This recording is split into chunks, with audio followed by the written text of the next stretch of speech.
Welcome back. If you've ever slept in a hostel or travelled by rail, then you followed in the footsteps of Arthur Frommer. The travel guide publisher passed away this week at 95 years old. His first book, Europe on $5 a Day, came out back in 1957. It was among the first to advise budget travellers how to see the world. And some of his tips include never travel first class, eat at restaurants frequented by locals, and buy an Euro rail pass. I'm joined by Arthur's daughter, Pauline Frommer. She's the co-president of Frommer Media. Pauline, thank you so much for your time. And first, can I say how sorry we are for your loss? I believe you only laid him to rest yesterday, so it must be very hard.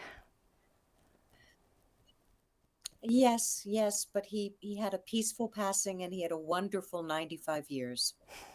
He also leaves an incredible legacy and has changed many lives, I think, and opened people's lives for decades about the opportunity to travel, to see the world, and to learn things, I think, from other cultures and other people.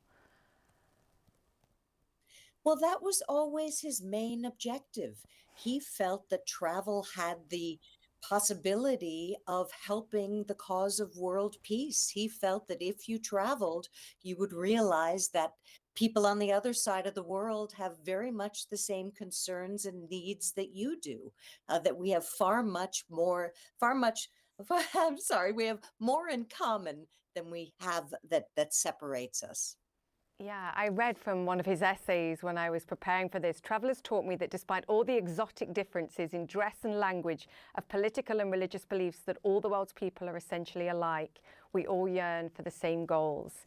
How true that is today. Can we just go back to when he wrote his first book, when he was a GI in Europe? And I believe one of the challenges for soldiers abroad there was they didn't know what to expect, and they were afraid to even leave the bases. And he was like, look, get out there. You can do it for less than $5 a day. And a lot of people were saying, actually, you can do it for less once they got out there.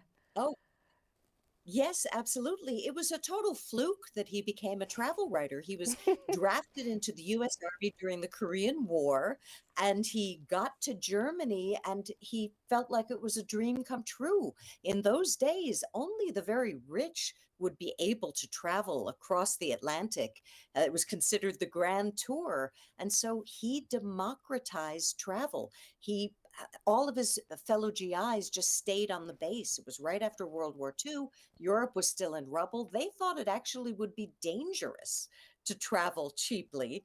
And he traveled all over the place and thought, I'll write a little book. It sold out in the army. And then he wrote a book called Europe on $5 a Day for Civilians. It became the best-selling guidebook of all time, changed his life, and democratized travel.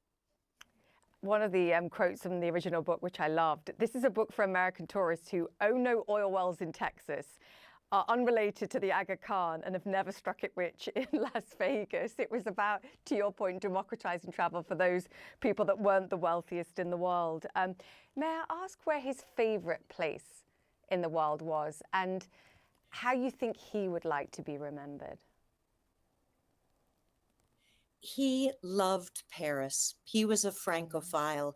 He thought that there was no place more beautiful than Paris. And he also admired how the French would go into cafes and have serious discussions about politics, about philosophy. He thought that travel and life should be a thinking experience, that everything was about learning. And I think he would want to be remembered for that. He also was one of the first to talk about sustainable travel. He wanted people to go not to the multinational chains, but to the small mom and pop restaurants and hotels and support the local community.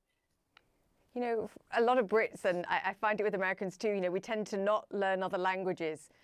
I'm talking very generalized because obviously everybody speaks English. Did he never worry about sort of the language barriers, or his charm and grace somehow bypassed that as well? Well, that's why he was sent to Germany. He was about to be sent to Korea, but because he was the son of immigrants, his mother taught him Russian and he spoke German and French. He was always a whiz at languages. So he was a big believer in learning languages, actually. And that's the strongest takeaway from me. If you don't know a language, get out there, because this was life-changing for him and for many other people, I think, too. Pauline, we're sorry for your loss, but what an incredible father and what an incredible legacy. And I know you continue the work too. Thank you. Yes. Thank you.